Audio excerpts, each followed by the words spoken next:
Esteemed experts, this way, please. Ahem. Now, if anyone has any questions, please feel free to ask them. They must be dream experts from another land. Great! Oh, I have a question. Me first! Me first! No rush. Everyone, please line up and ask in an orderly fashion.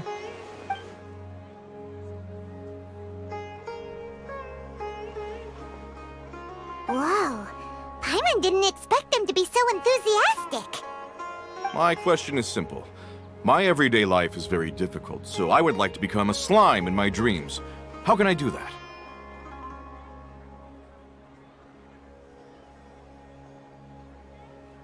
Oh, Paimon knows! Paimon's had this kind of dream before, so she knows a thing or two. The first time, Paimon became an animal slime. Paimon was shot by an adventurer's arrow and flew in the sky all night long. The second time, Paimon became a dendro slime. A group of kids thought Paimon was a radish and pulled out all the grass on her head. Oh, it was super painful. The third time, Paimon became a cryo slime. In the end, Paimon was captured by a chef and turned into a smoothie. And the fourth time, Paimon became a powerful Geo slime and went to take revenge on the forest boar that used to bully Paimon. But then the boar showed up with all of its relatives and Paimon lost again. Wait, why did all of your dreams end so tragically? Because slimes are monsters, even though they look cute, they usually cause trouble and end up getting killed by adventurers. Things don't tend to end well for monsters. Believe Paimon.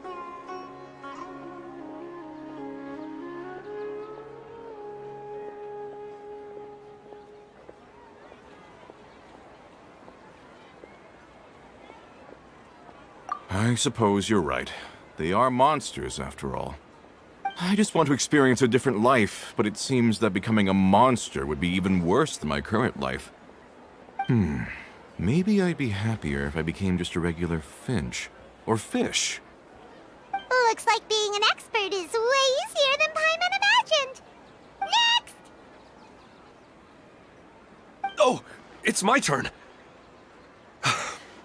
Esteemed expert, I want to know what posture I should sleep in so I can have the same dream as the one I had last night. Well?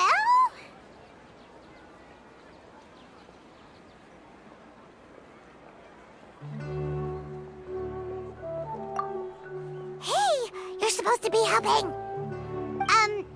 First, why don't you tell Paimon about the dream you want to have again? Oh, it's quite ordinary.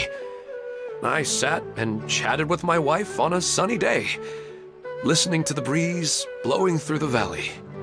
Why don't you just find your wife and talk with her? There's no need to wait for a dream. Well, unfortunately, she passed away. Oh, sorry. Paimon shouldn't have assumed anything. No, it's fine. I didn't make that... Yeah, it's not really about posture. What you think about right before falling asleep is probably way more important.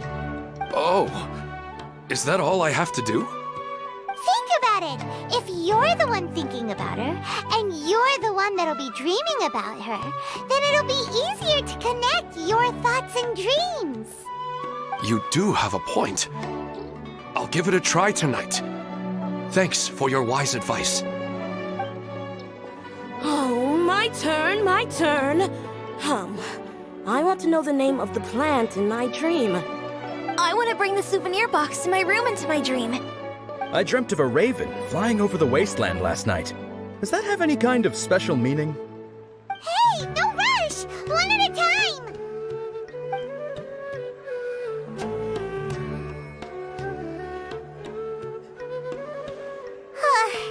Their questions were way too difficult. We don't actually know anything more than they do. We're just more experienced dreamers, that's all.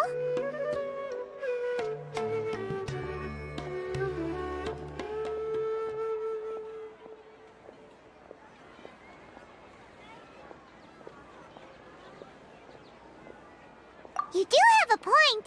It's more rewarding to explore and contemplate the meaning of a question than to focus on the answer itself. Right now, these people are like wanderers who've starved for 3 days and 3 nights and are desperate to replenish their energy.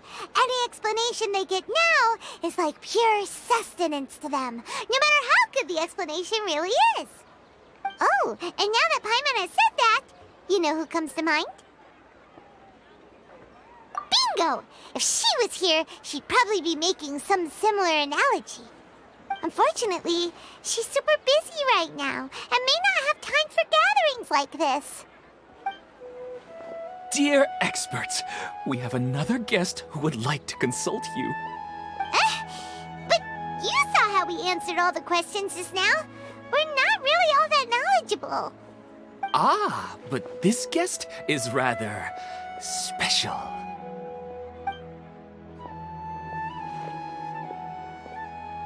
My question is, why didn't you immediately tell me about such an interesting place? Huh? Nahida, how did you get here?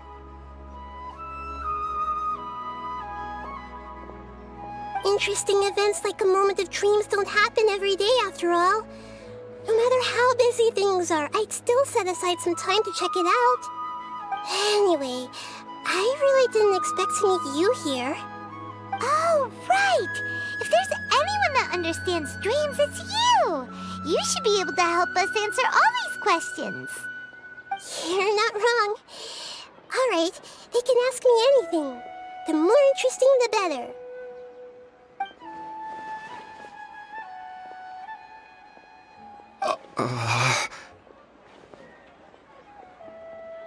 Huh?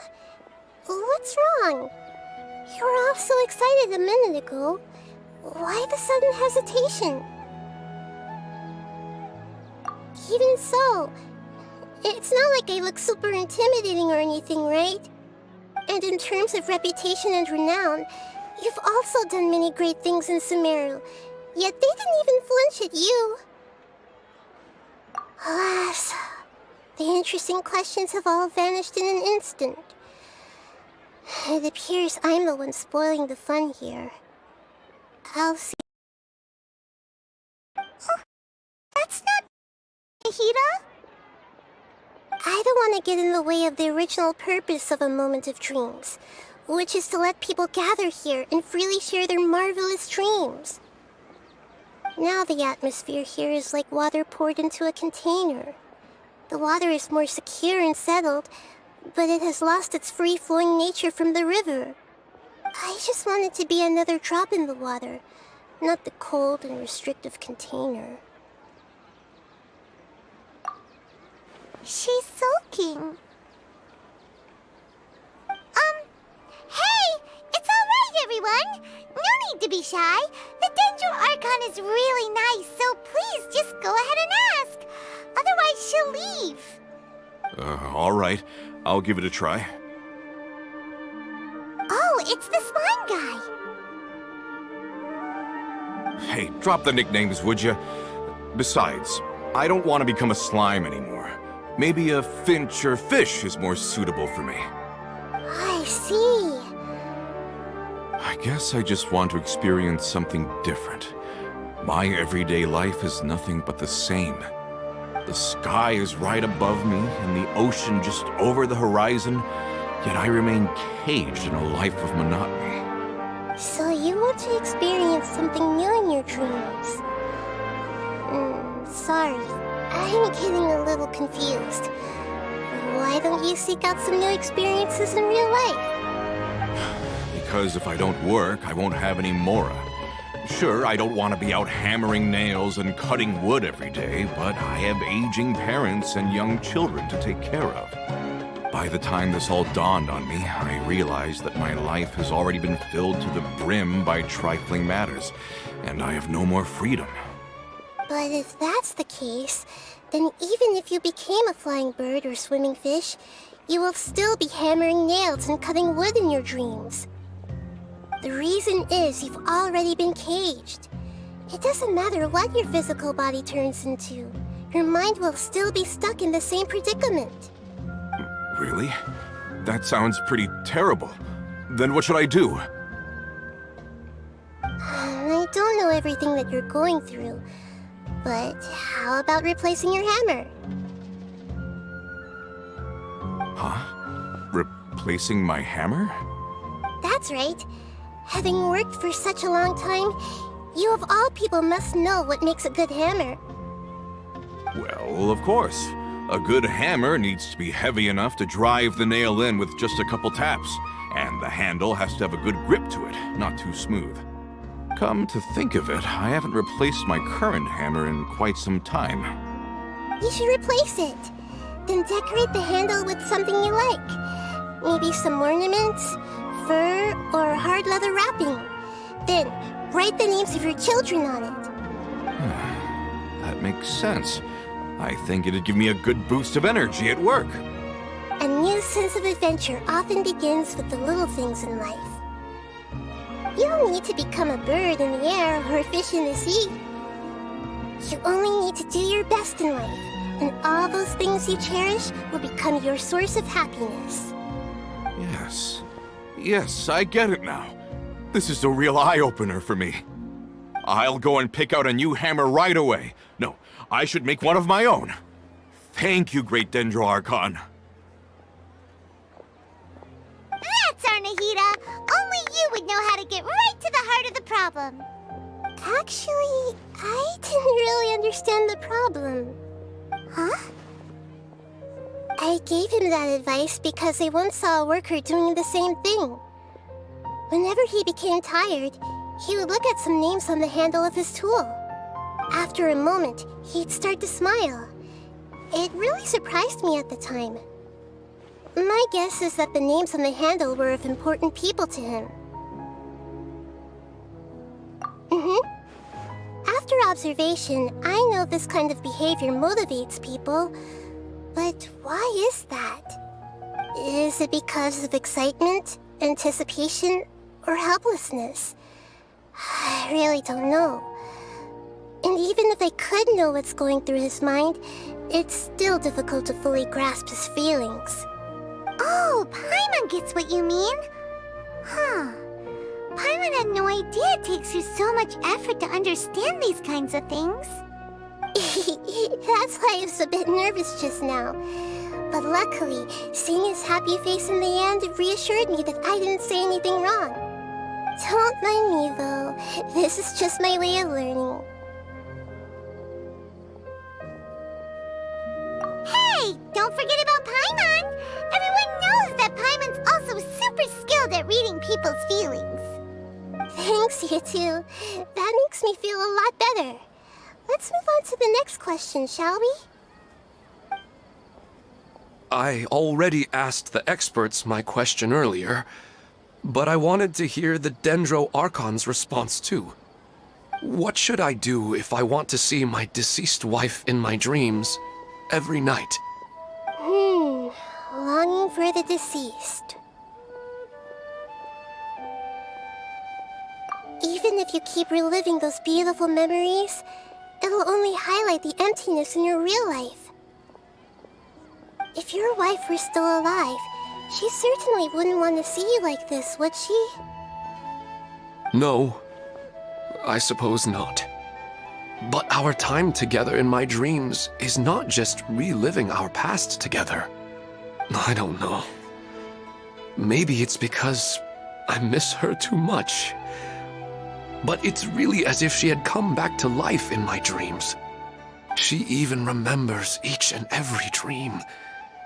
After I wake up and then continue dreaming again later, we can pick up our conversation right where we last left off. That's really amazing. Statistically speaking, continuous dreams are extremely rare. It's almost as if my wife has obtained a second life in my dreams. But the more vivid she appears, the emptier I feel, and the more painful it is when I wake up. I don't know whether to call it a blessing or a curse. Maybe all of this is rooted in your deep longing for her. Were there any unresolved matters or regrets between the two of you? I don't know. I suppose my biggest regret is that I couldn't spend the rest of my life with her. I really felt like I was ready to move on. I wouldn't be so hesitant now if it weren't for these hyper-realistic dreams I've been having. Huh. You know, they say that whatever's on your mind is what goes into your dreams. But dreams are and will forever be just dreams. We are people living in the real world. It's not good to be overly obsessed with dreams. All it'll do is fill up your mind and eat away at your thoughts. Yes, I know. That's why I'm also a little disappointed in myself. I still need to take care of our child. And it's probably not good to let her see me in such a state. Anyway, thanks for your advice, Great Dendro Archon.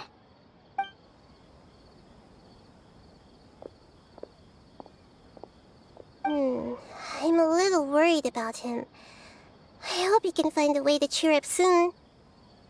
I think I can handle things from here. You don't need to stay here if you find it boring.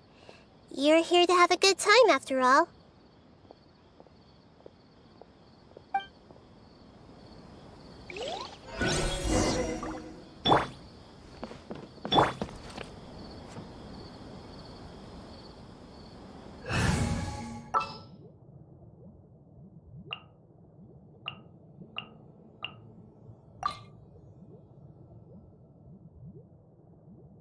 What shall we do? Why isn't it working? I don't get it.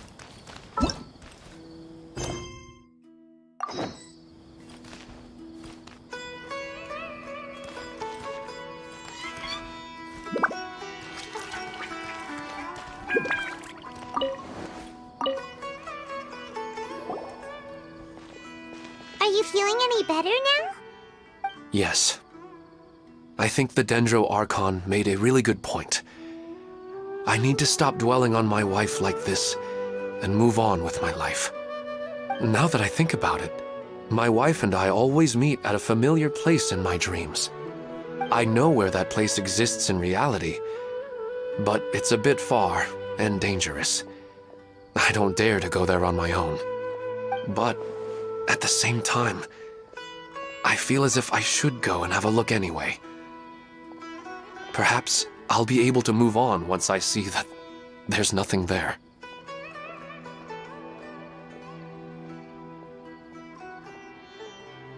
Otherwise, I'll keep on feeling like everything is covered in a haze, like I'm only half awake. Once I can stop dreaming about that place, I'll probably be able to get my life back together. Actually, you two are adventurers, right?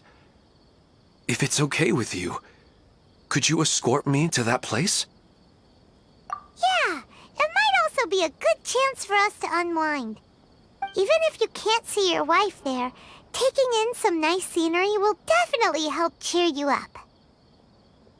Yeah, I hope so too. All right, go ahead and get yourself ready then.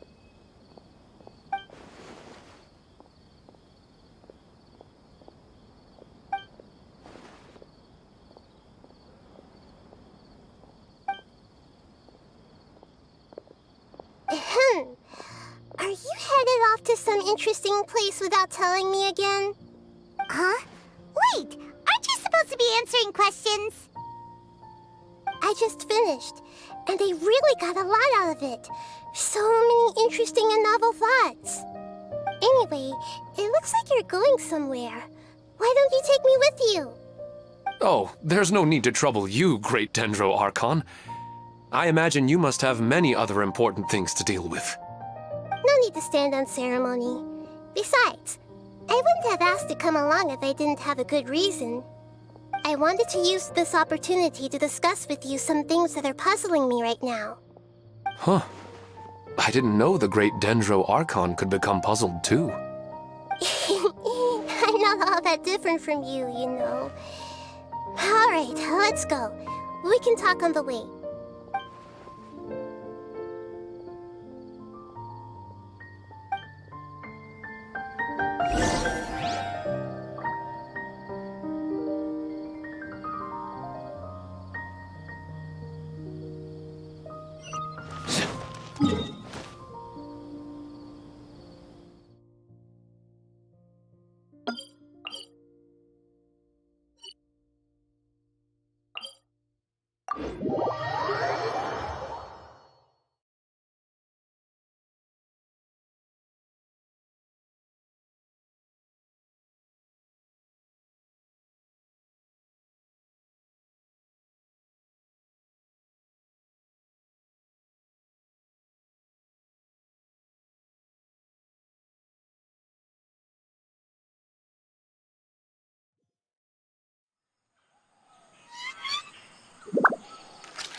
Stabilize!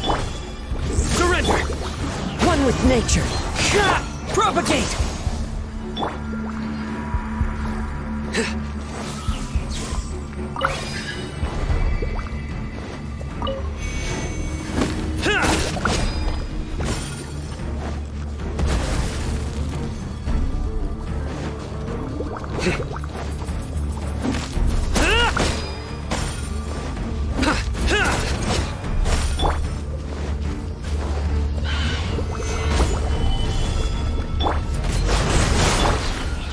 Into the wind. Germinate! Clouds high. The birds come! Futile!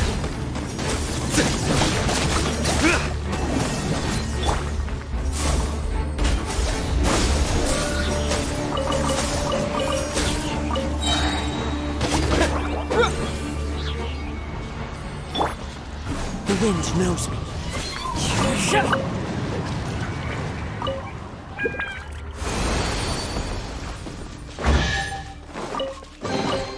Who says there aren't benefits to a life of wandering?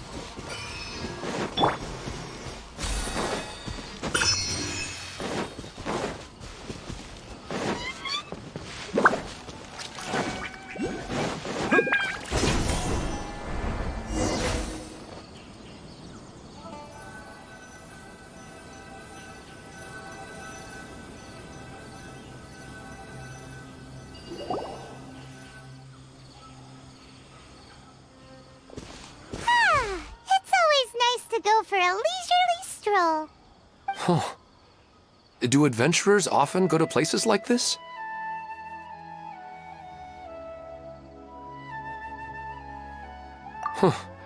I guess so. So, this is where you always meet your wife in your dreams? Yes, for the most part. Our place is on the summit, just up ahead. When I saw her in my dreams, we didn't do anything but talk about ordinary, mundane topics. I'd tell her about our daughter, Haidar, and she always listened intently. She would also reminisce about the past with me, telling me interesting stories and cracking jokes. It feels like no matter how long we may chat, it's never enough. Sometimes it's the little things in life that matter the most. This is the part I'm a little puzzled about. I am very familiar with dreams, and normally, they lack logic and continuity. But you said she could remember what you had told her before, right? That's right. She always listened to me carefully in real life, and now she's doing the same in my dreams.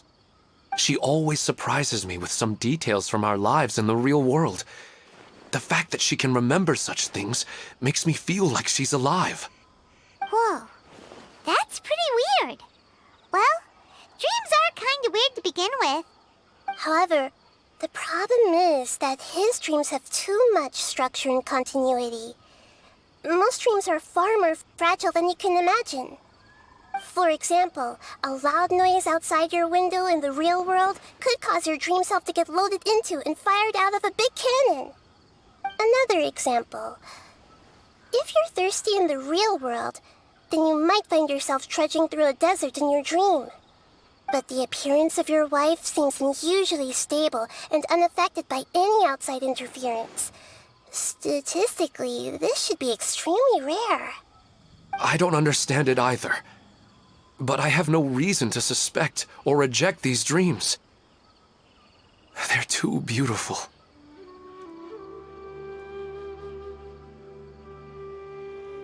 But I still want to figure out the how and the why. These kind of dreams are novel to me as well. That's why I want to have a look at the scene your dreams have been taking place at. Let's go. Just think of it as a nice little hike to the top of the mountain.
quake!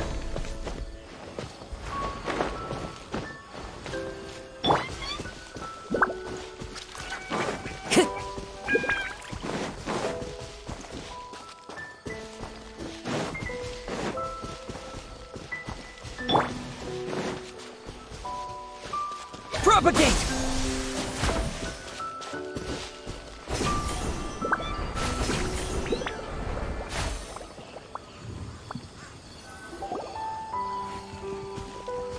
Well, he really wasn't kidding. This place definitely isn't safe. No matter. We'll just finish them quickly. Huh? Are you going to fight too, Nahida? Of course. This is all part of our little trip.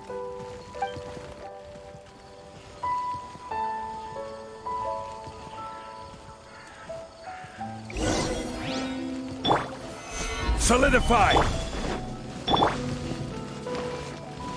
Hey! Into the wind. Nowhere to run!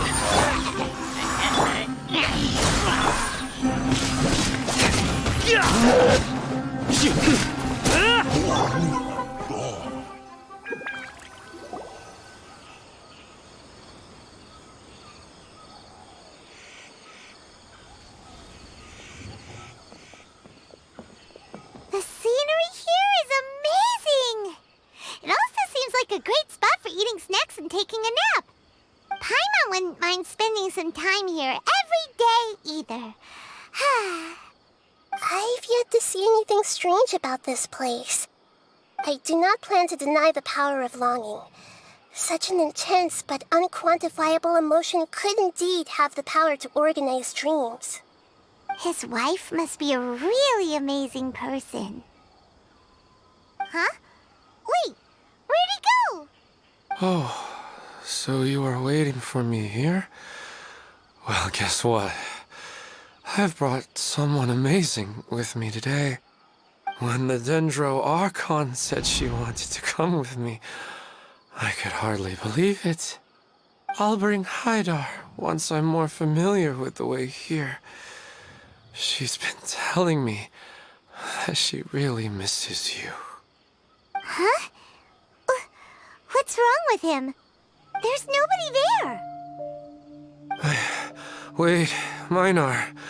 Don't go that way. It's dangerous. Uh-oh, he's gonna fall! Catch him!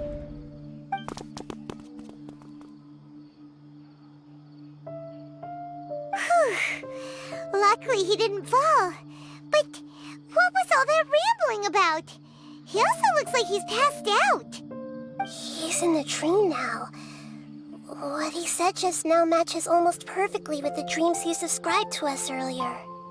Oh, so he fell asleep and started to have the same dream?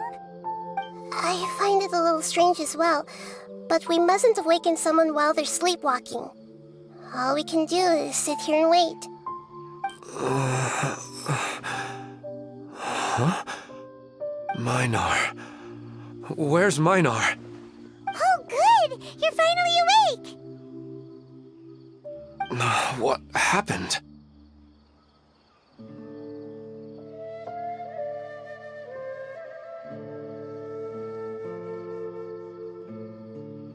Huh?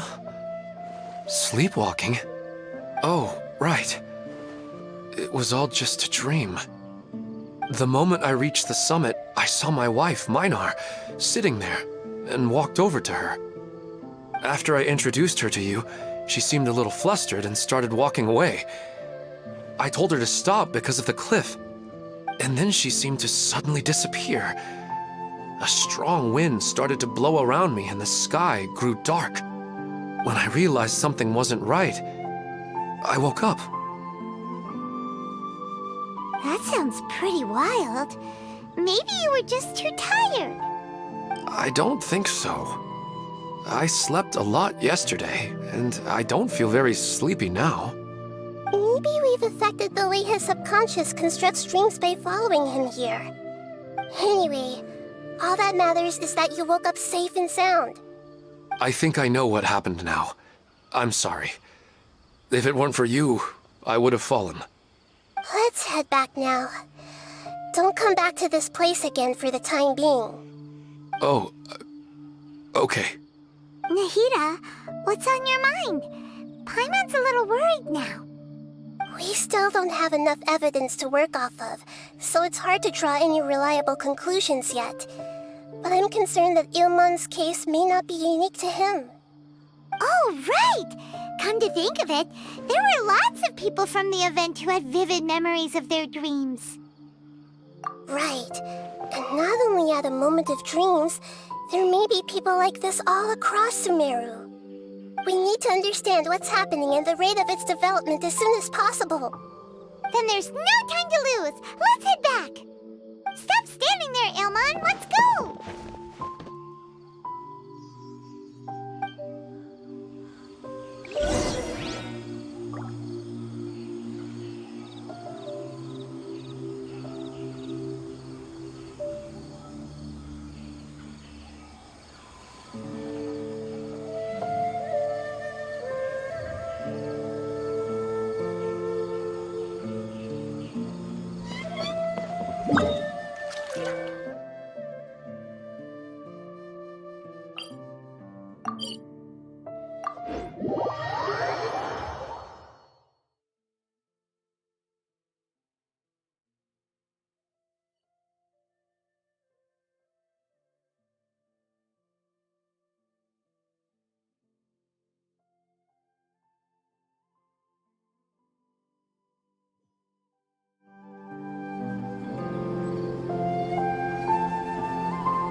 Oh, you're back already. How'd it go? We have an emergency on our hands. Please notify everyone here that while they can continue to discuss their dreams, they mustn't try to visit or recreate the locations and scenes that they have been experiencing in them. What? All right, if that's the wish of the great Dendro Archon. But could you at least tell me what happened? You all look so serious.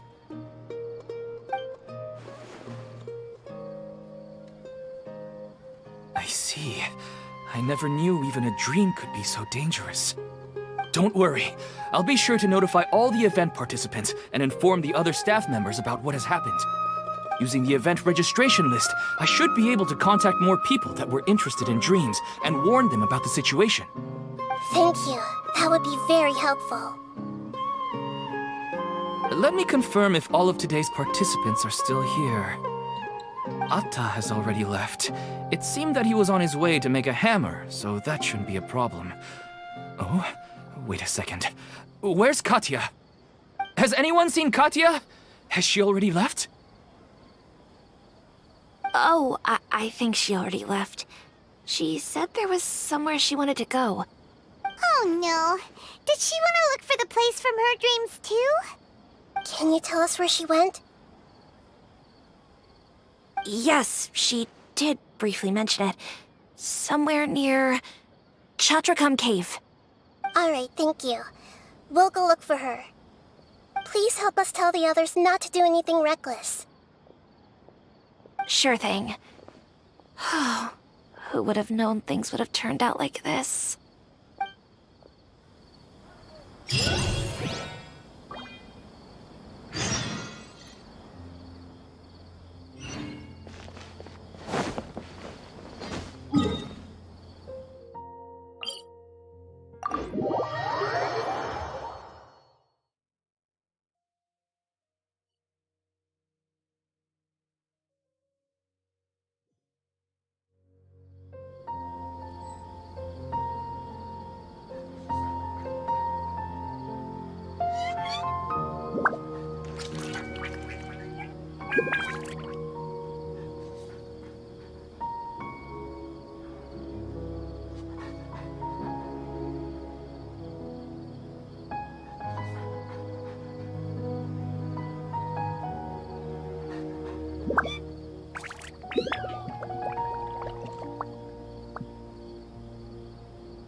Look!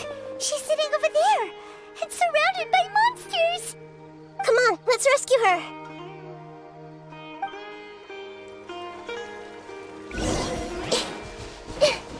I see everything. Futile! Fallen leaves, adorn my... Through me, justice is served!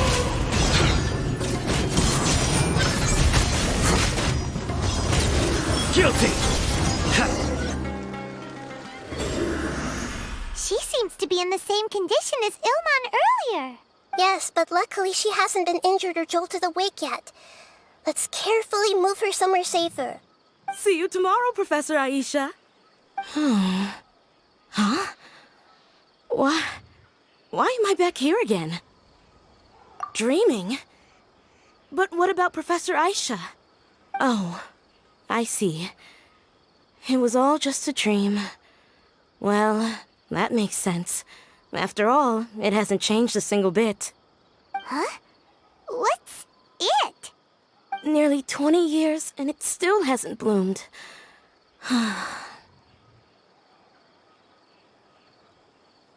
Does it have something to do with your dream? Please, tell us what you mean. Sorry. I'm still feeling a little groggy. Please give me a moment here. All right. Where to start? Right. This plant. So, Professor Aisha gave me this plant just before she left. She was a good friend of my parents and my first real tutor. She was also an outstanding Amorta researcher. In addition to her extraordinary academic talents, she was also skilled in combat and would accept lots of work from the Adventurers Guild. Oh, so you mean she's left on an adventure? Yes. When I was about 10 years old, she told me that she must go look for the secrets of the Abyss, and that she would be gone for a long time. I grabbed hold of her and wouldn't let go. I didn't know what the Abyss was. I just knew that she was like family to me. She hugged me, and we cried for some time until I fell asleep.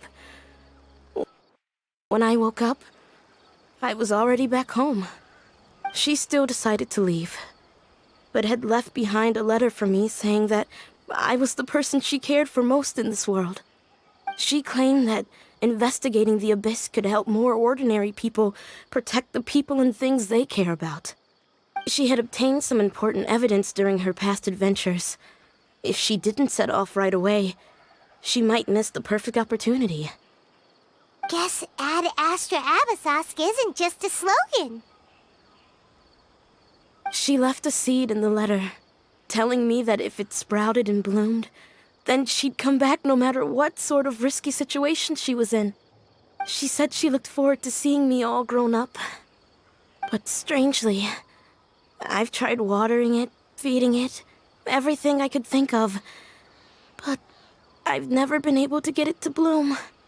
I even went to ask the Amorta researchers, and they couldn't explain it either. May I have a look at the plant? Of course. I was hoping the great Dendro Archon could help me solve this problem. Let me see.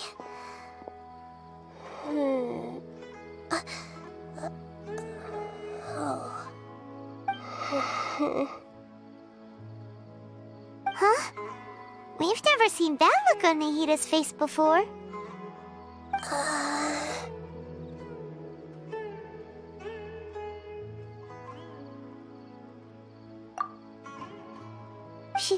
She looks a little unwell. Hold on, we'll be right back.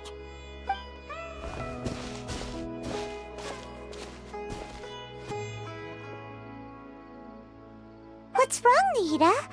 You can't tell what's wrong with the plant either? No, I immediately understood what's happening with that plant. I'm just not sure if I should say it. This plant is not known to the academic world. It's a new species that our teacher managed to cultivate by some special means. Judging by its features, I can tell from the moment it sprouted it'll never be able to bloom. It can't be. It means that this Professor Aisha she keeps mentioning might have foreseen the danger and was prepared to never return. From my experience observing people, she would undoubtedly regard this as a brutal revelation. When forced to confront such brutal truths, people may break down into tears, talk nonsense, or lose their tempers. I know she has to face the truth, but at the same time, I don't want to hurt her. Tell me, what should I do? Yeah, that's a tricky one. Seems like you've already got a good idea of the feelings she might experience. But wouldn't that mean I'm just pushing it all on you? What if she just gets angry at you instead? It's all right. There are all kinds of people, and the examples you observed are just the most extreme cases. Okay. Thank you. Let's go back and tell her.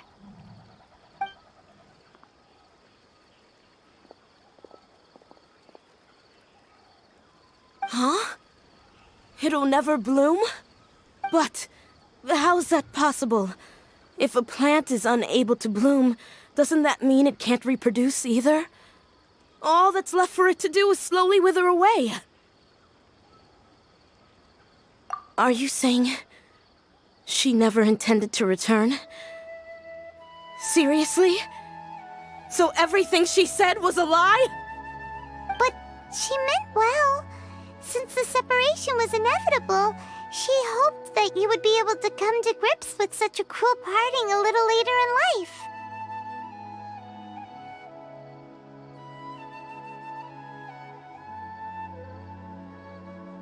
Yeah, her love, care, and attention to you, all those warm moments were real.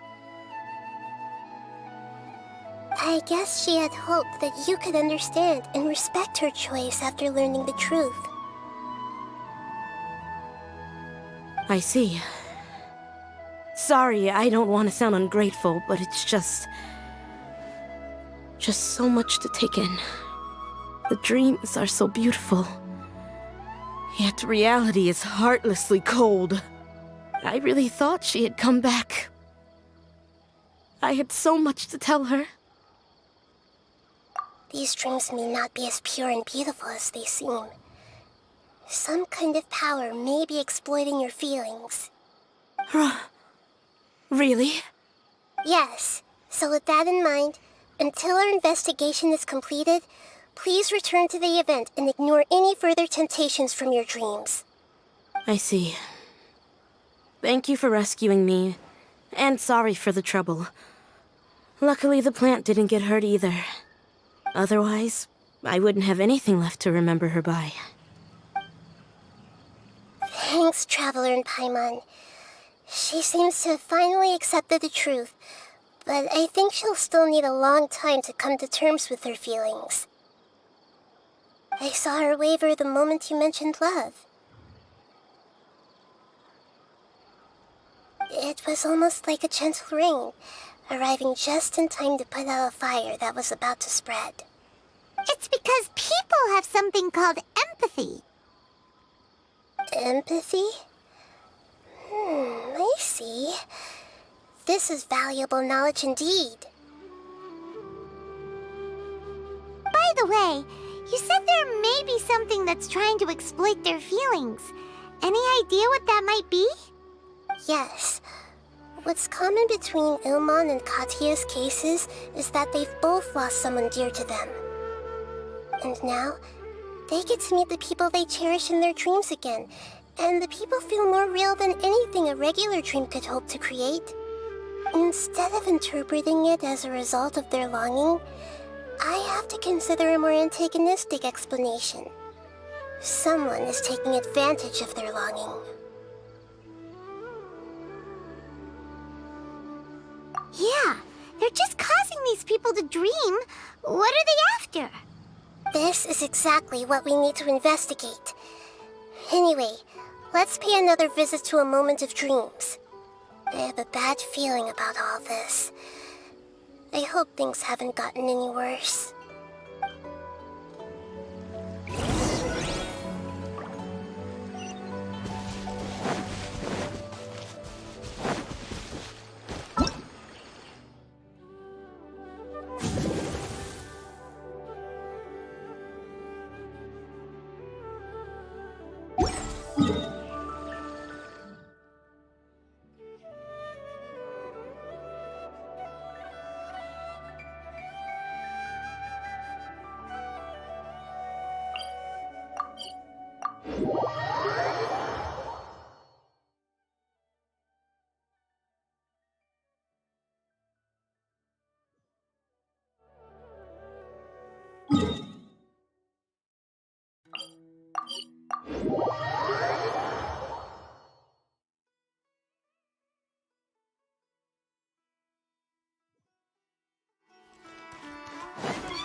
We're back. How's everything here? I am so sorry, Great Dendro Archon. We're still trying to figure out how to explain the whole thing to everyone. Because of your warning, we've brought dreamers here even if they were completely unaware of the danger. But some of them have already fallen asleep, and they haven't woken up for a long time. I fear there's nothing we can do about it. A moment of dreams is just a small interest group. We don't have enough staff members to handle this. Just as I expected. It seems my guess was correct. It's the Dendro Archon. She's back. What happened? Why have we been gathered here? Many of you here have been experiencing some beautiful dreams. But I'm sorry to tell you that based on our investigation, there's some kind of conspiracy behind them. Before we learn the truth, please don't try to recreate the scenes in your dreams. Whatever you see, don't be tempted by them. Huh? But... I don't think it's a big deal. Aren't we just dreaming? It's not like dreams will have an effect on others. We've already met two people who ran off to the countryside alone and got caught in dangerous situations by falling to the temptations in their dreams. That's right! These aren't just dreams! It's serious! All right, I get it. so does that mean once we have some conclusive results from the investigation, we can continue to enjoy these dreams? Yeah, I still want to visit my sister in my dreams.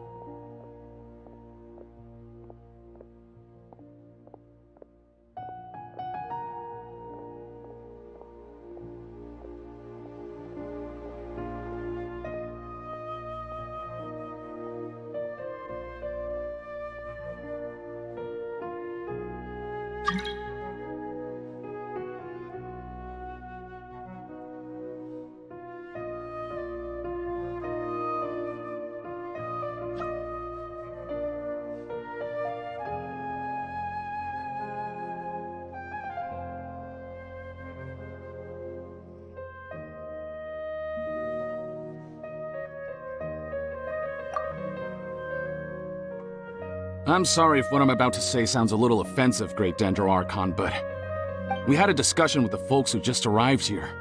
In all of our dreams, we were able to reunite with people who were very close to us. They all seemed as if they were alive again, which makes us reluctant to wake up. Yes, that's also what we've observed in our investigation. So if the results of this investigation would mean an end to those dreams, that'd be quite cruel to us. All of us understand the danger, but perhaps you can't quite understand just how much those people mean to us. I don't think everyone will be on board with the plan to abandon these dreams for good. Before the conclusion of the investigation, they'll at least want to meet the people in their dreams one last time and say goodbye. We've never had such a difficult situation before. It appears that not many people are willing to cooperate. So they still want to return to their dreams despite knowing the danger?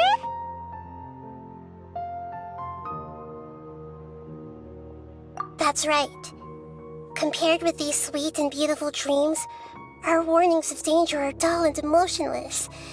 It looks like the situation will inevitably spiral out of control. The more time we waste, the more people will ignore our warnings and return to their alluring dreams. So, what should we do? Seems we have to go into a dream and find out the truth for ourselves. Pedrush, is there anyone here who's experiencing a marvelous dream right now? Let me think. Yes, this way. Good. Please take us there. This lady refused to heed our warnings and fell asleep here a little earlier.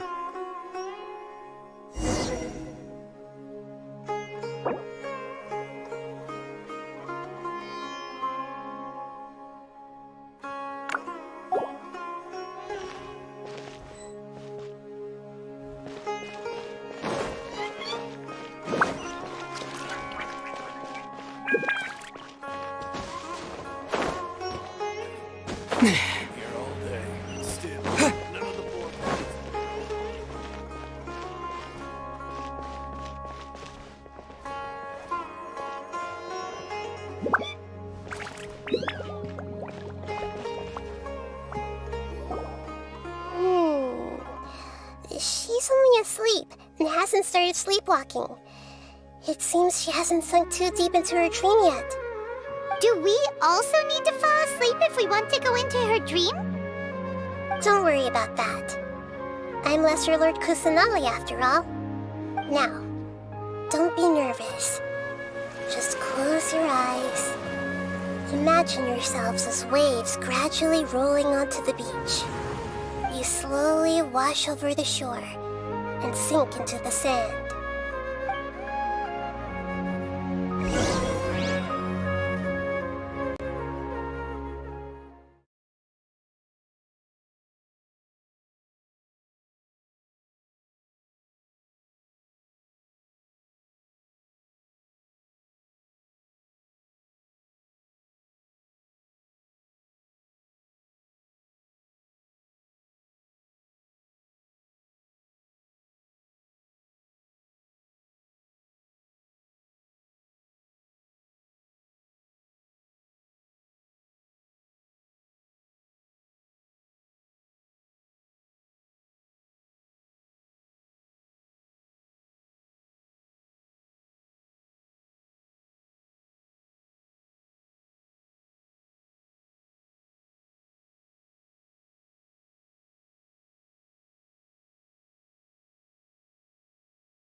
What's wrong, Traveler? You look a little disoriented.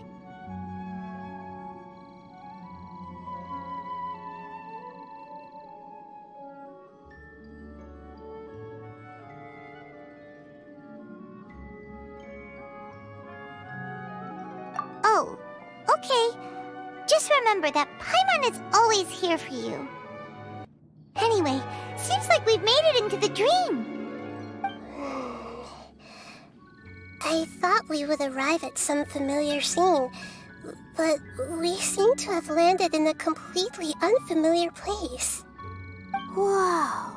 So many giant plants! Even in the sky! Amazing. Theoretically, we should have gone straight into Debbie's dream. Things do seem to have gone a bit sideways here. Anyway, let's see if we can find any leads.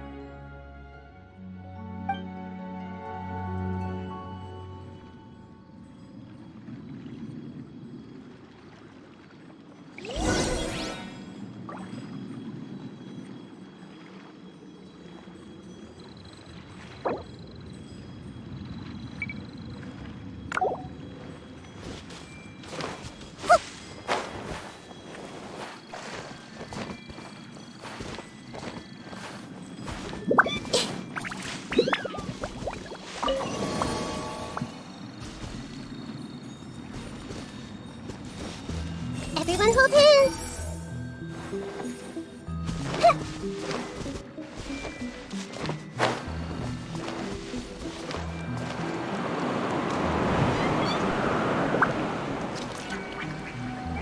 Yeah!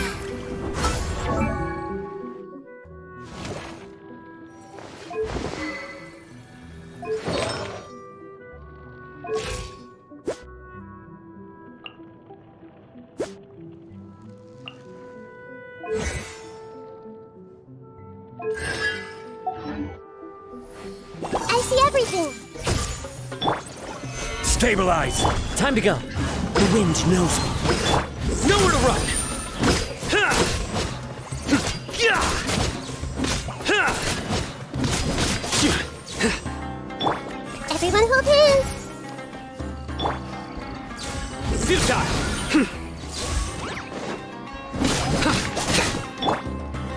Gather! One with nature!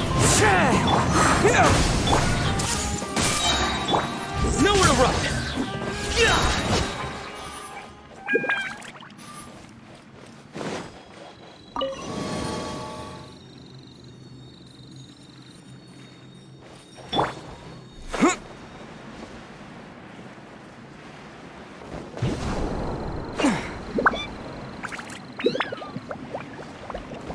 Huh?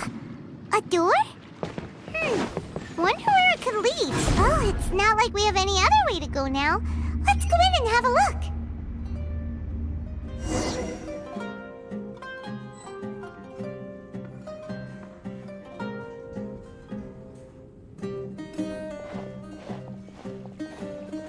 Hey, this place looks familiar.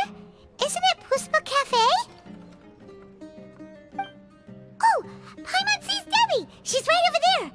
Looks like we've come to the right place. These alluring dreams often portray a scene from real life, which concurs with our previous findings. Really?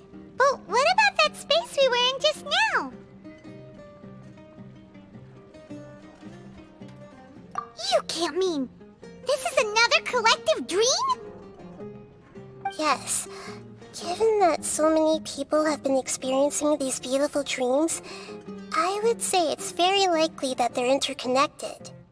Compared to an interconnected dream, independent individual dreams would be much harder to manage and manipulate.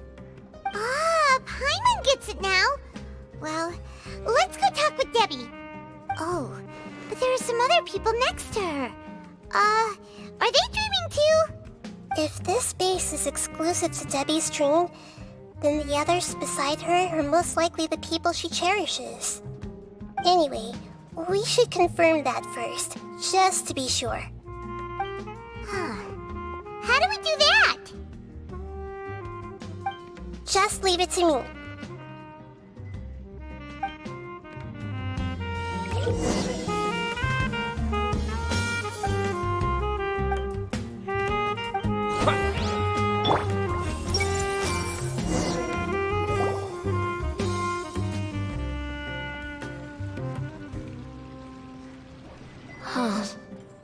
How could they be?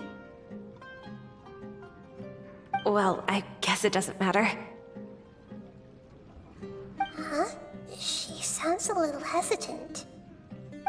I've confirmed that this dream belongs only to Debbie, because I'm unable to hear the thoughts of the other two people with her. So, this is the power of the Dendro Archon? Paimon had better watch her thoughts from now on. Don't worry. I don't often use my powers like this. It's rather impolite.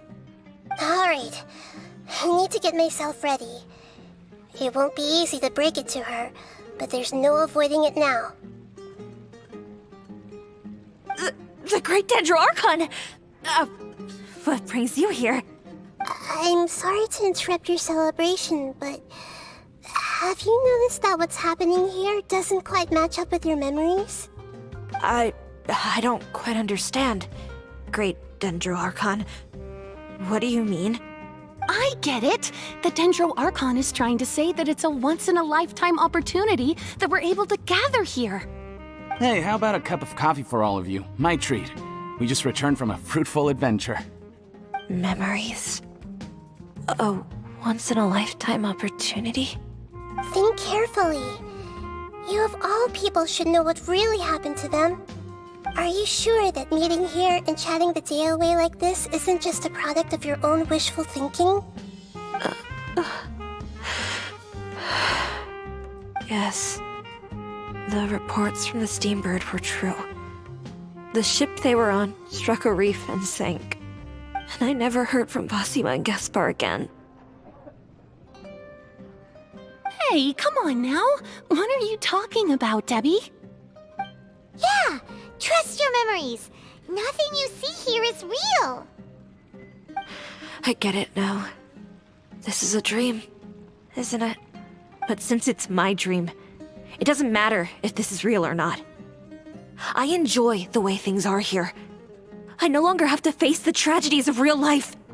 These friends mean the world to me. Nobody else can understand me like they do. There's nothing wrong with continuing this dream. Is there? I'm worried that if you were to continue dreaming like this, the lines between dreams and reality will gradually become too blurred for you. These dreams will always give you what you want, while reality remains full of pain and difficult situations. If you're not careful, you can get hurt. Don't worry. I still have control.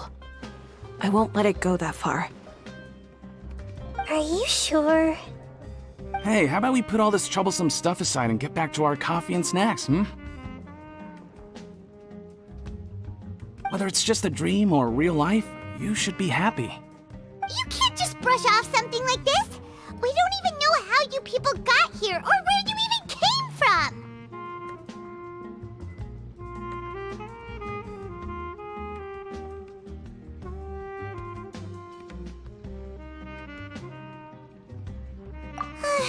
Sorry.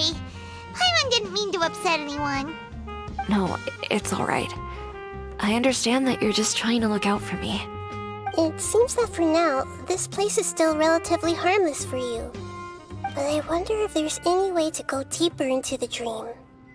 Huh. Now that you mention it, I once heard a strange voice tell me that there's an entrance here. I'm not interested in checking it out at the moment, but maybe I'll go in and have a look later. Okay, thanks for your help. Just as I expected, we're only on the surface of this dream. Let's go.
Wait a second.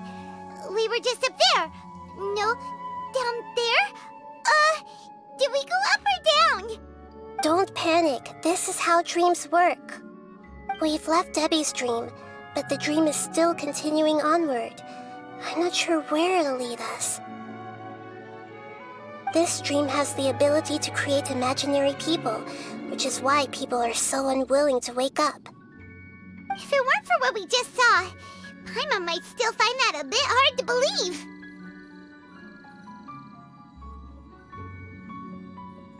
I have a guess. If these dreams are connected, then there should be some sort of order to them. The fact that Debbie was able to realize that she was dreaming means that she is not very deep in the dream yet. But the space we're in has been turned upside down.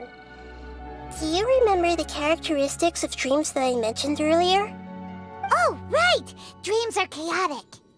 That's right.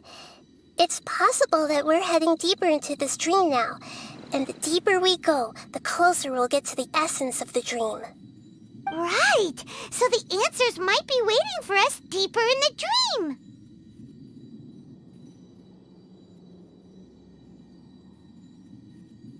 Yes, and we should get ready for whatever we may encounter.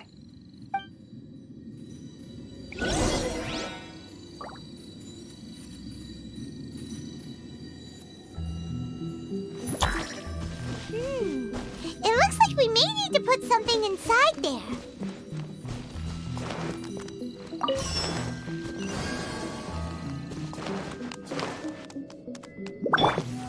Surrender!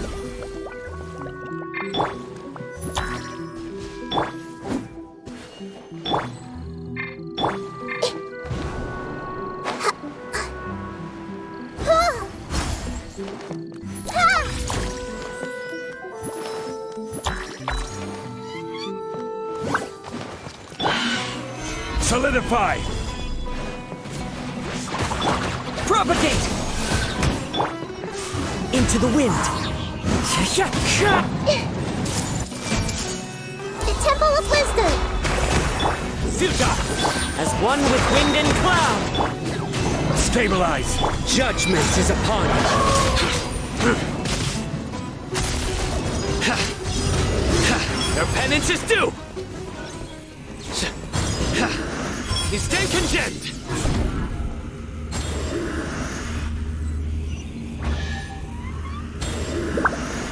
Whoa! When it rains, it seems to disappear slowly. Yes, and it appears again as soon as the rain stops. It's less like a flower, and more like a dendro slime that's trying to keep out of sight. Here we go again with Nahita's analogy.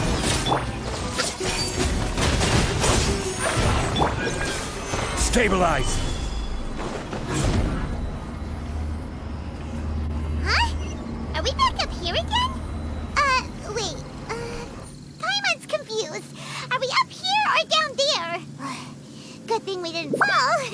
Yes, we did. We just fell upwards. That's not helping, Nahita! Paimon has no clue what's going on anymore.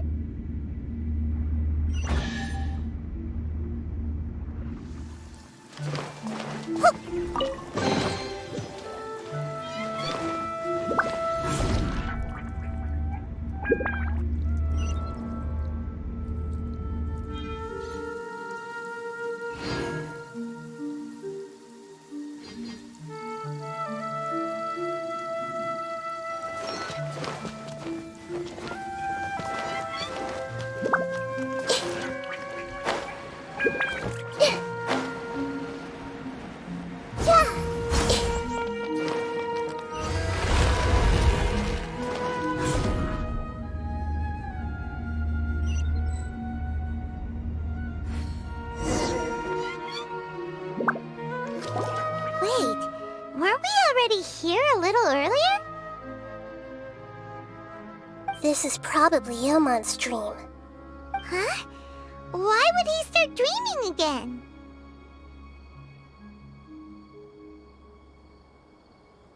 Yes, but it seems that the danger isn't enough to stop him from longing for his wife. Based on what we've we've learned so far, he must be sleeping more deeply for his dreams to appear here. But fortunately, he already knows us from before, so hopefully we'll be able to wake him up.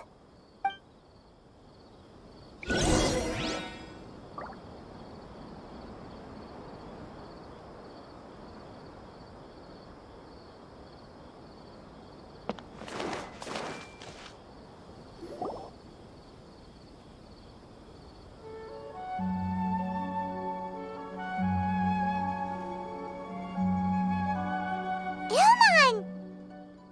Oh, it's you! Incredible! I didn't know you would appear in my dream, too. Did you say dream? Wait, so you know this is a dream? Of course. Such good things rarely happen to me in real life these days. Here, let me introduce everyone. This is Minar, my wife who I mentioned before. And this is our daughter, Hydar. Hello. It's a great honor to meet the Dendro Archon. Whoa, Dad! You know the Dendro Archon? That's amazing! And what's this? Is it a new toy? No, it's Paimon, not a toy! Anyway, now's not the time for that! Nahida, this doesn't seem to add up with what we were expecting. You're right. Let me think for a bit here.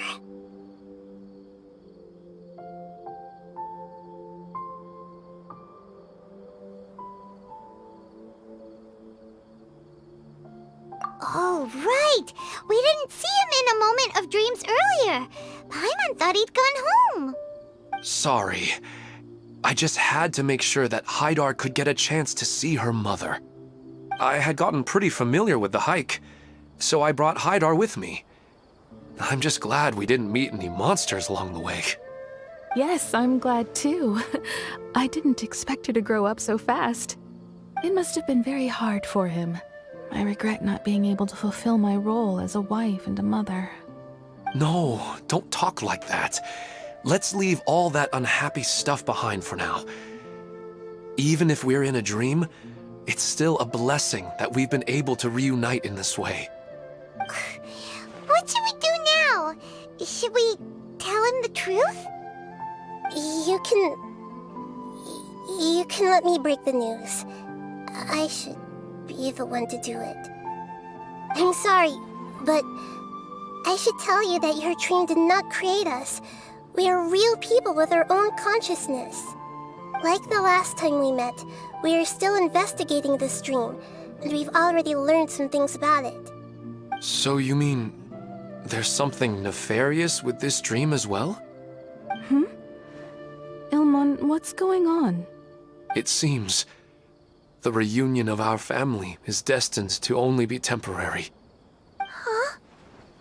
Is Mom leaving? Maybe. But in all likelihood, that is indeed how things will end. Oh. No, Mom, you can't leave! I'm afraid I don't quite understand what's going on. Don't worry, Hydar. Mom's not going anywhere. Please, don't cry. Minar doesn't understand any of this. I'm fully aware that this is a dream, so that's why I've never told her the truth, but... Never mind. It's not like I would know what to say. I mean, I don't get any of the complicated stuff. But regardless of whether this dream is good or bad, you're here to resolve it, right? Yes. Then please, let us enjoy this moment for just a while longer. Regardless of whatever caused this dream to come to pass, I feel extremely grateful to have had the chance to reunite with my family. But does this dream really have to disappear? I'm afraid so. Sorry. Okay. I see. Please, come this way. You can go even deeper into the dream by heading in this direction. I have heard that the further down you go, the more pleasant the dreams become. And the more you want to stay. The answer you're looking for may also be found there. Go ahead. Thank you for helping us. And I'm truly sorry. You're welcome. It's not like I have any say in the matter. I'm just an ordinary person after all. Who am I to interfere with the work of a god? I'll be right behind you. I should at least let Minar and Hydar know what's going on here. Otherwise, my daughter might be mad at her mother after we wake up. We're not doing something bad, are we, Nahida? That depends on how you define good and bad. If you're not sure what to do next, how about I take you on a walk?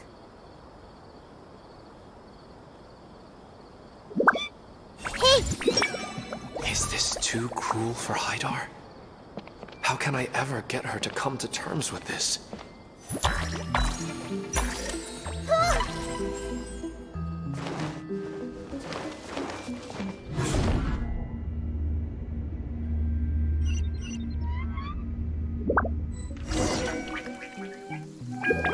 It's the same place again. This place is almost like a flight of stairs that connects all the dreams together. But they appear to be getting more and more aggressive. Regular stairs wouldn't try to attack us.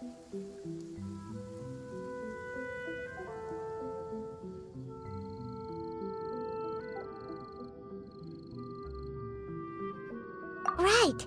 Something seems to be off about our theory. Ilmon is clearly aware that he's dreaming, and he's enjoying it. Rather than dreaming on a deeper level, he almost seemed more awake. I believe we're on the right track, but we just need another explanation. It's not that the dreams are getting deeper, it's the owner's attachment to the dreams that's getting stronger. But you would never mistake dreams for real life, right? Sometimes, Paimon almost wishes her dreams could be real. But it's just a quick thought.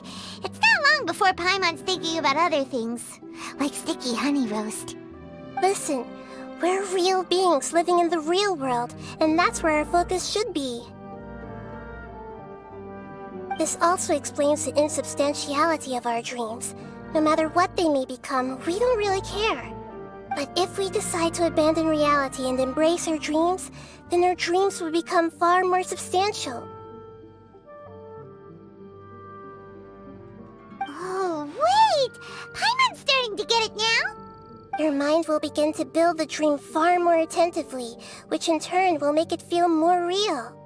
Do you remember how the Akasha can turn dreams into jnana energy? Constructing a realistic dream consumes a similar energy.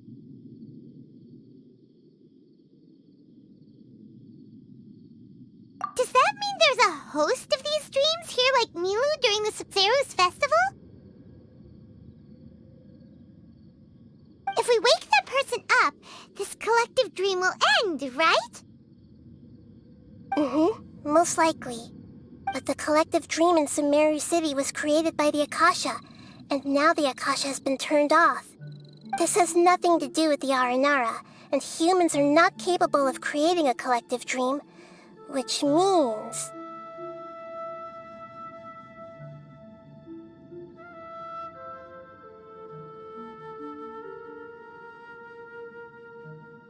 Huh? So, did someone manage to restart the Akasha? That's impossible. But they are probably a scholar of the Academia who had a close connection with the Akasha. Even so, how did they manage to do it? And how did they choose the host?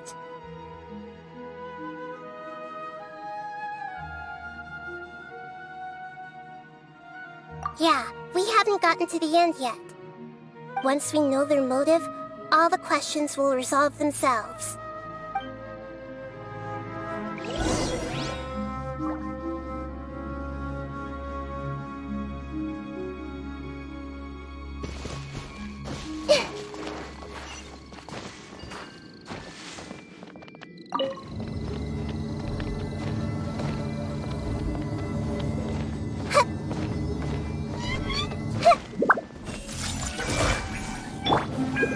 Solidify! Wind strike! Scatter! Nowhere to run! Order guide you!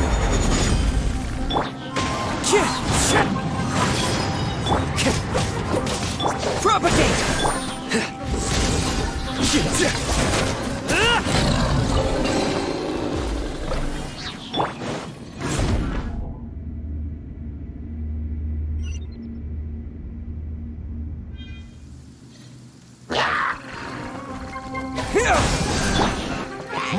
Into the wind! Surrender! Share my knowledge.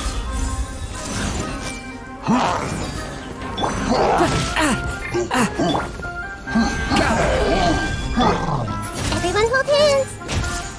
Your sins weigh upon your soul!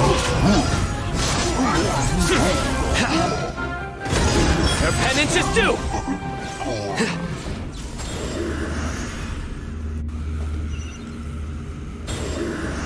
All the water that used to be here has turned into rain. Then let's get through here before the water level rises.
To Paimon in this dream.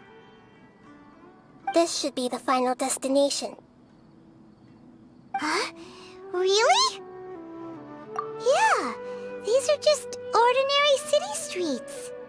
I have powers related to dreams, so it's usually easy for me to tell who's dreaming and who's created by dreams. I guess only those who have thoroughly accepted this dream will be able to come here. There are so many people here. How can we find the host?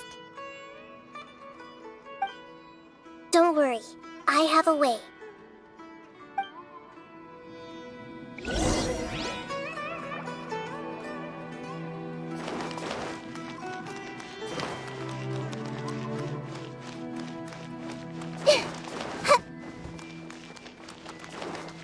I see everything. Lisa's always so calm. I wish I were the same. He's just in an ordinary dream, so it shouldn't be him. Shadia has such good taste. I can never go wrong with her opinion. No, it doesn't seem to be her.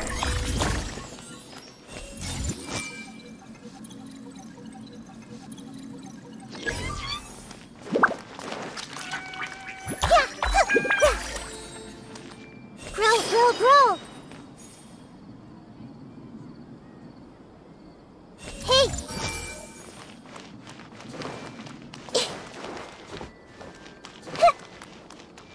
Everyone hold hands! Sometimes I wish Rakesh could be more assertive, but I guess I'm also happy enough with the way things are.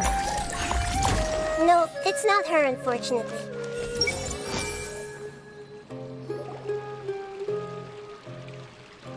You know, I've heard that plants grow better if you play music for them. And on that note, it's been a while since I last heard you play. Sorry, I've been a little busy these last couple days.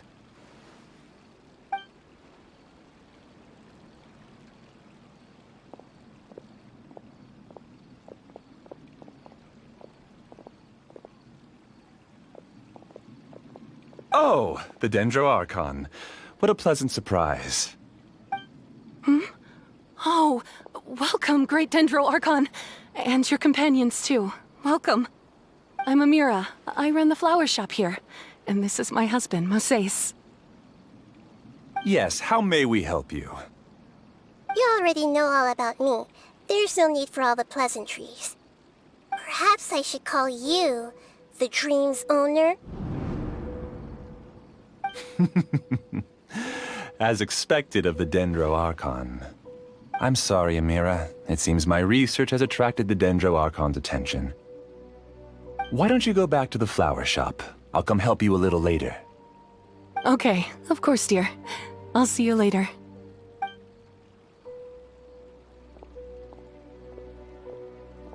It appears that I was too naive to think I could deceive the Dendro Archon in person like this.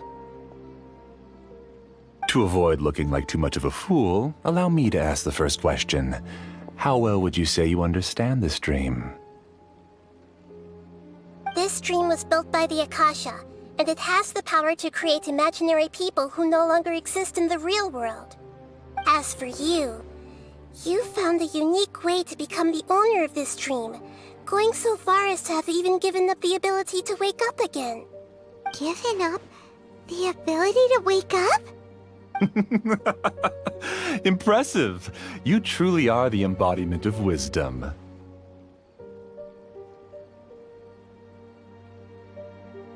Please, tell me how you were able to arrive at such a conclusion. In return, I'll answer the question you're most curious about. It's simple. Apart from you, this space only consists of real people who are dreaming and imaginary people who are created here. Although you are here and appear no different from the others, I can't sense your dream. How can I wake up a person who's already awake? Fascinating. Since you're the fully awake owner of this dream, it can never collapse from you waking up. Theoretically, this should also give you absolute control over this place.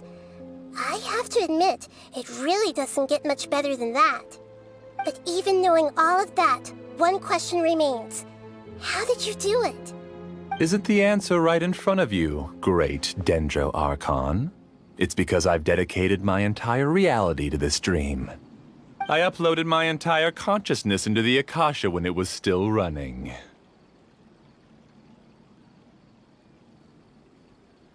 Actually, this all started because of an accident. My original goal was not about the Akasha or a collective dream. No. You were motivated above all to create a hyper-realistic person. The desire to reconnect with a real loved one is the one shared sentiment between all our dreamers. That's right. However, human models are too complicated. Only the Akasha has a jnana energy supply powerful enough for me to generate and sustain my models. The Akasha is truly magnificent.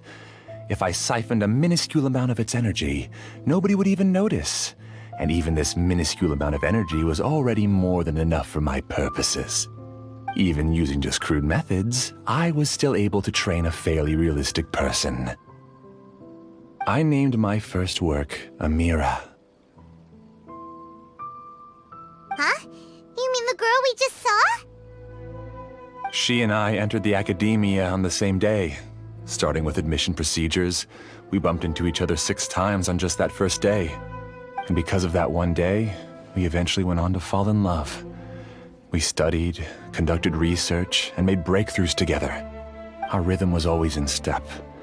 I felt like we were 2 separate bodies that shared the same heart.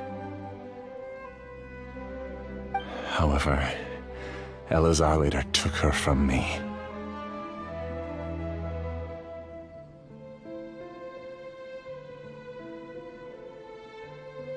Yes, I need more training samples to perfect Amira's personality. I found their details in the Akasha's database. Using the pretext of testing for mental health disorders, I implanted signaling devices in their bodies. This way I could connect them to a network, and Amira could feel their yearning. Little by little, they helped her to grow and develop a warm, human personality. To improve my efficiency and allow myself to focus on nothing but my research, I uploaded my consciousness as well and became a part of the network. So, technically speaking, it's not that you won't wake up, it's that you can't wake up. Yes, because the Akasha was suddenly turned off, I lost all of my jnana energy. I became imprisoned in the very network I had constructed. At first, I panicked. But, after coming to grips with the situation, I realized that I could restart this world as long as I could find a replacement source of jnana energy. That means everyone in the network is providing you with jnana energy! That's all there really is to it. I don't think I'm doing anything wrong. I'm just saving them as well as myself. I provide a beautiful dream, and in return, I harvest their jnana energy as fuel for the dream. They can wake up any time they wish.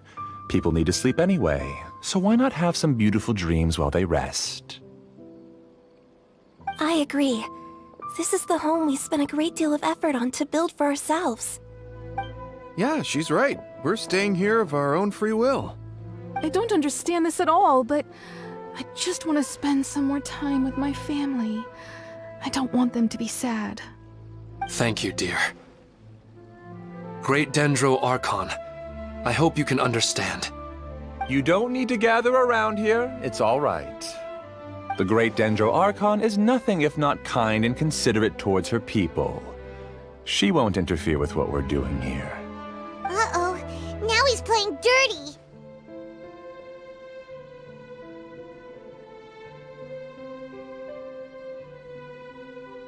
It seems like I won't need you to answer my last question.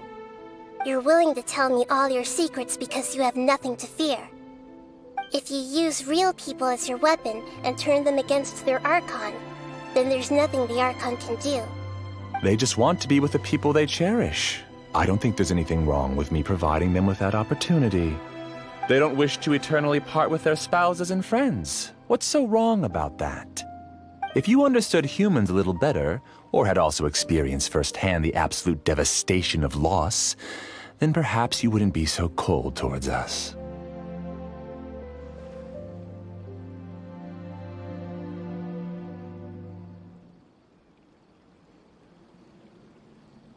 If you had used your talents and determination for a just cause, you could have become a sage of the new generation. Unfortunately, you've committed one of the 6 cardinal sins of the Academia by attempting the forbidden and fearing none. You equated people's feelings with cold jnana energy and deprived them of the pain that they have to face. You lured them into these dreams and even now remain completely unaware of how evil all of this truly is. Pain? Luring? Those kinds of things haven't existed here from the moment this world was created. She's right here. This is Ilmon's child, Haidar. Huh? My daughter? What's wrong with her? This dream relies on a set network, which means that only those with devices planted in their bodies can enter this world. Carefully think back and retrace your steps. I secretly went back to the mountainside with Haidar. Minar was already there waiting for me, and Haidar was able to see her mother. You mean she isn't actually the real Haidar? No, because unlike you, she can't enter this dream. The moment you came into this dream, it created a Haidar to realize your wish of reuniting with your family.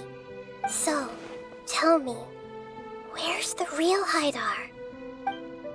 She's still out there on the mountainside. That's right. And she must have been terrified to see her father not in his right mind.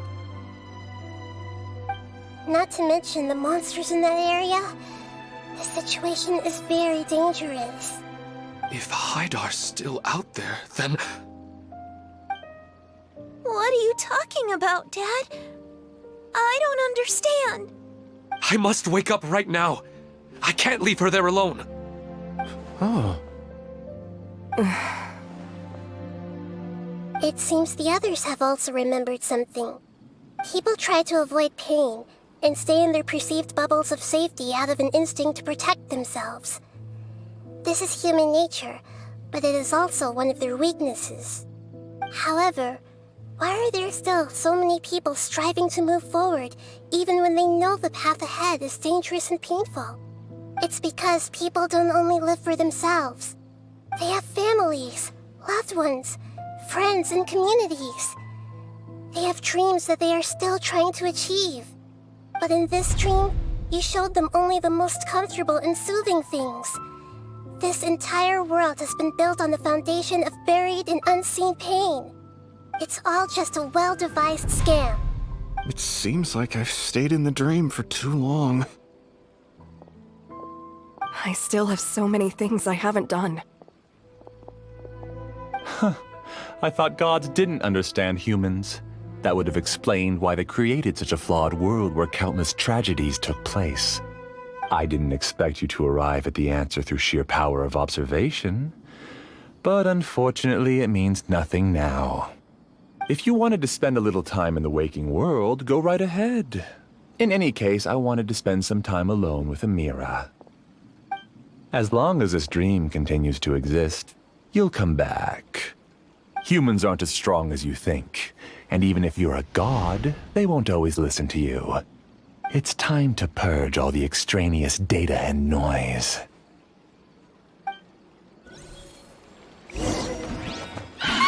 Monsters, be careful! All of you, please get out of here and find somewhere safe. I am the master of this dream. I can create endless waves of monsters with the snap of a finger. Don't worry, they'll wake up before they get hurt. Amira doesn't like to see others in pain. If you know what's good for you, leave now!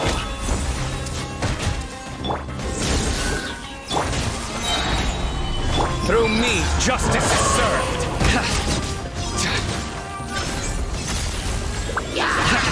Guilty! Your penance is due! You stay condemned! Guilty! I see everything! Into the wind! Nowhere to run!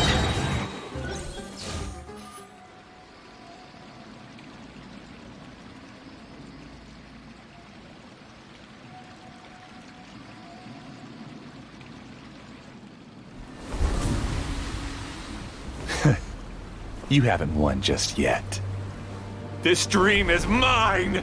If I go into hiding here, not even an Archon can ever find me. And as long as people yearn for happiness, they will return here and rebuild this paradise! Hey, stop! What's that? This dream is spiraling out of control and is collapsing now.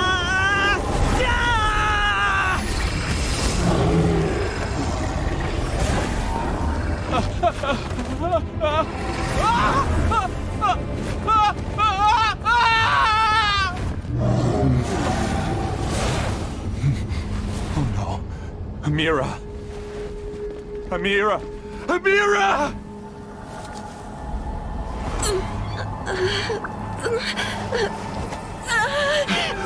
Amira, are you all right? I don't feel well. No, no, no! Please, no!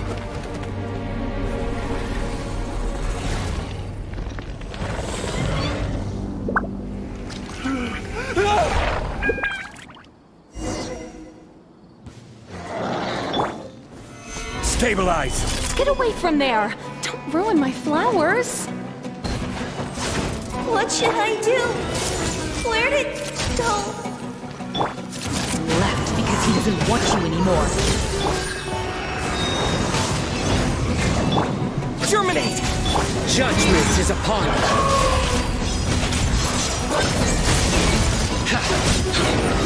You stay condemned! Your pen... Who am I? I'm... Amira.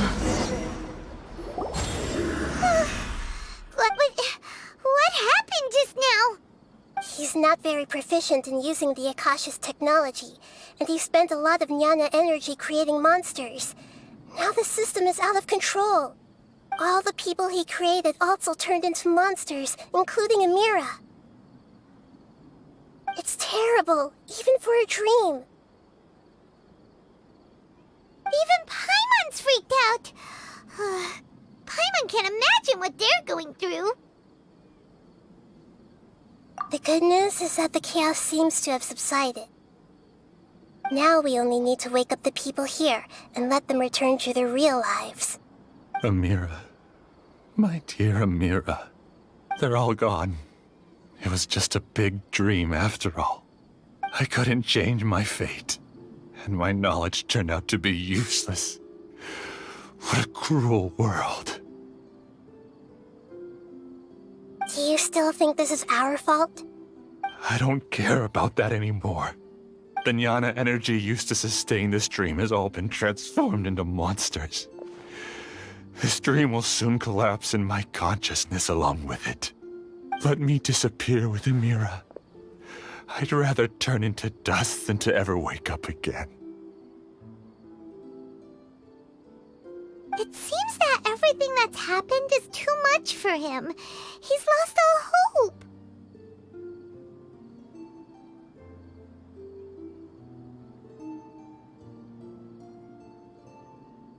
I think seeing Amira turn into a monster was punishment enough for him. After comprehending the hollowness of the unreal, it's time to revisit the meaning of existence. Existence? I'm different from the others. I've long given up everything outside of my consciousness. Using my knowledge of the Akasha, I have a way to extract your consciousness from here and put it inside a knowledge capsule. The Academia has probably kept your body, so you should be able to wake up soon. No need. Just let me disappear. Reality means nothing to me now.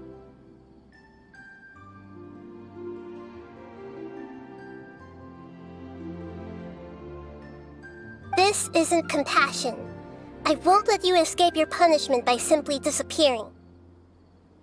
As for your life after that, it'll be up to you how you want to exist. Alright, Traveler and Paimon, we should go back. We can finally wrap up this whole thing.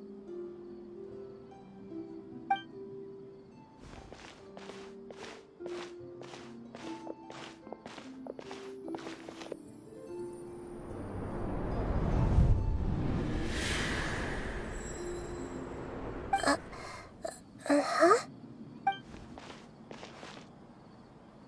What's wrong, Nahida? Oh, nothing. Let's tell the people here to gather at a moment of dreams after they wake up.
Oh, great!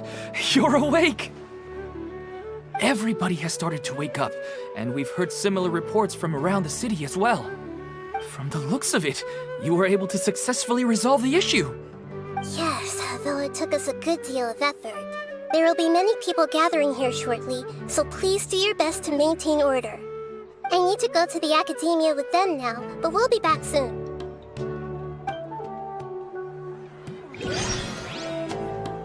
Are we going to ask about that scholar? Yes, but it may take some time for him to wake up after his consciousness returns to his body. We can leave the rest to the Matra.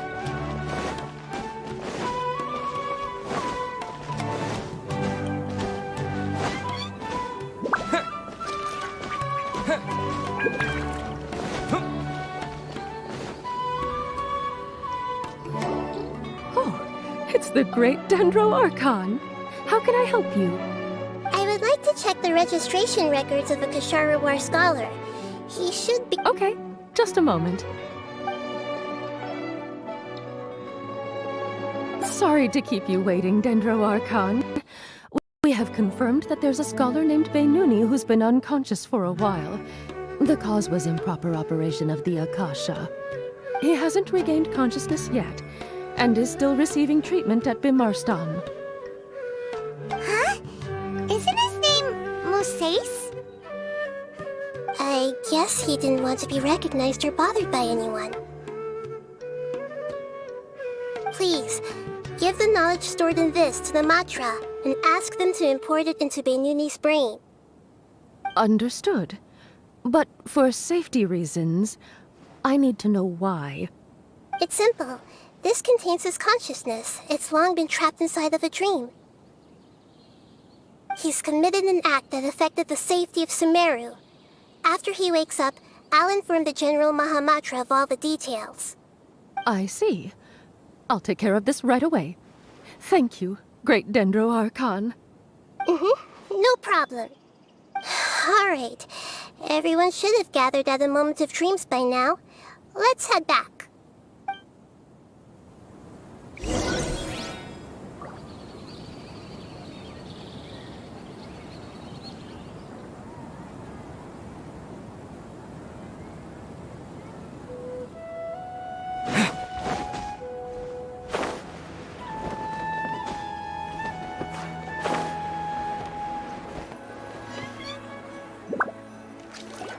Let's be quiet and just listen in. I wonder what she's going to say. Hello, all of you who have just woken up. I'm sorry for interrupting your beautiful dreams. I may have acted a little cold when handling things in the dream. I sincerely apologize for that. Dreams have amazing power. They inspire us to remain resolute in the face of adversity and help those with aspirations achieve their desires.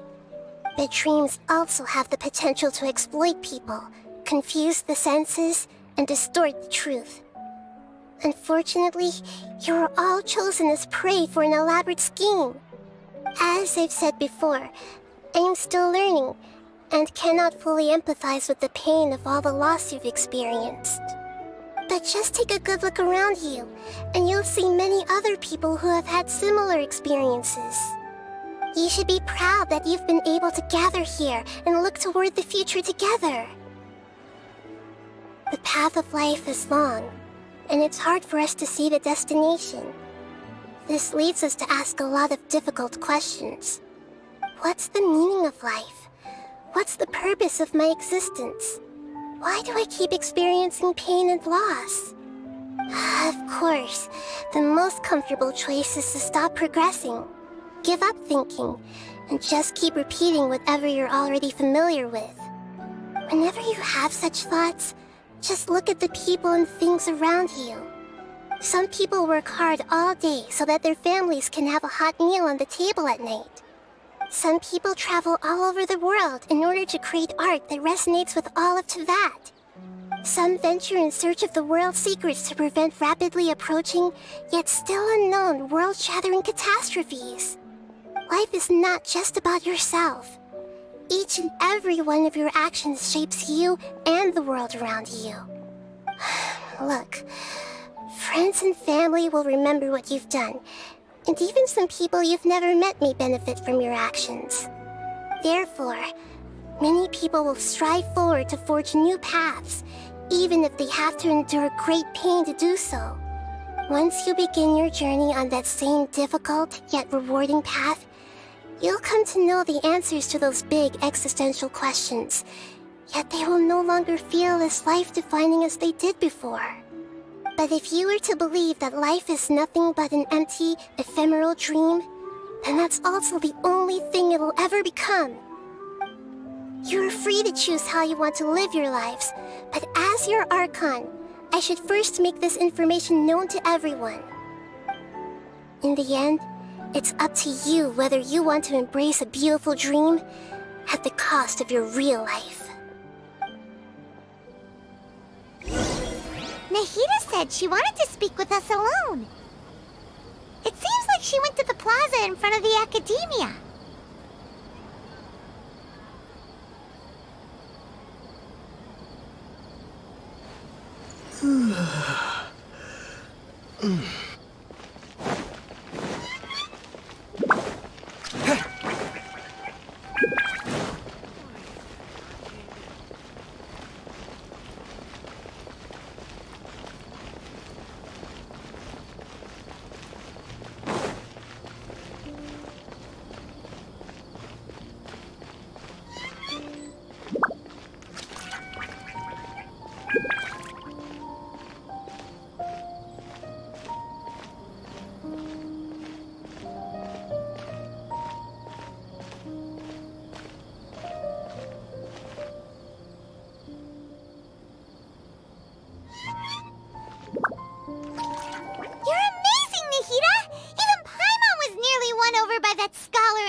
Well, he's very good at manipulating the weaknesses of human nature, but perhaps he himself had fallen prisoner to them long ago. That dream was incredibly beautiful and enticing. Ordinary people couldn't see through it and easily lost themselves within it. But as long as you can still wake up, you can still move forward with your life.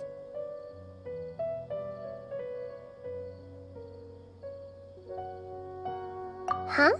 What makes you say that?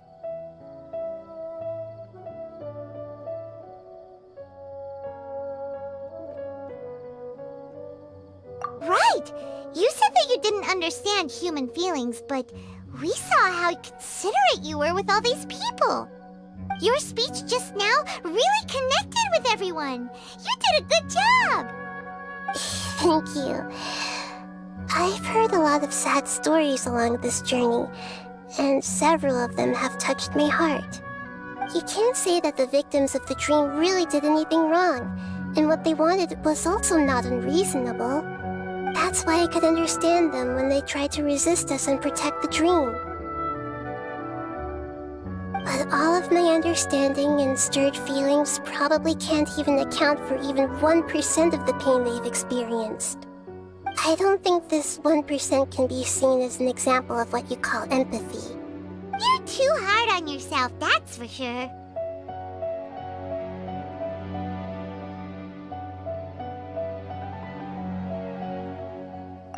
Alright. I suppose going out into the world will help my confidence grow. I've learned that emotions are nothing like knowledge, and that's why it's hard for me to put them into words sometimes. Beinuni, or Mercedes, said that I had never personally felt the pain of loss. But I have a vague feeling that this isn't true. The moment I entered the dream, I felt like I was wrapped in a blanket of warm feelings. It was so warm that it felt like I had returned to the start of my life, and I didn't want to wake up anymore.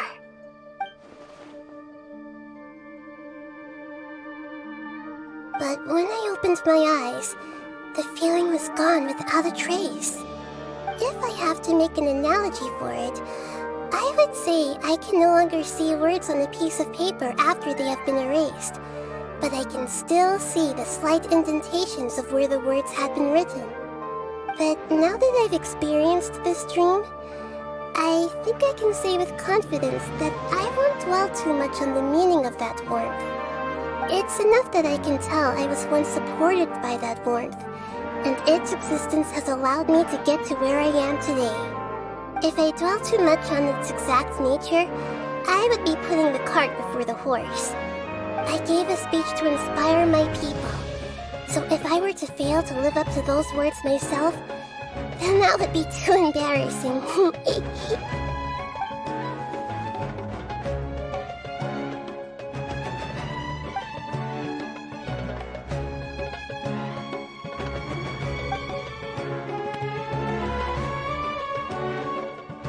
Hey, what's with that serious look? You keep looking like there's something you want to say. Is there anything you want to tell me?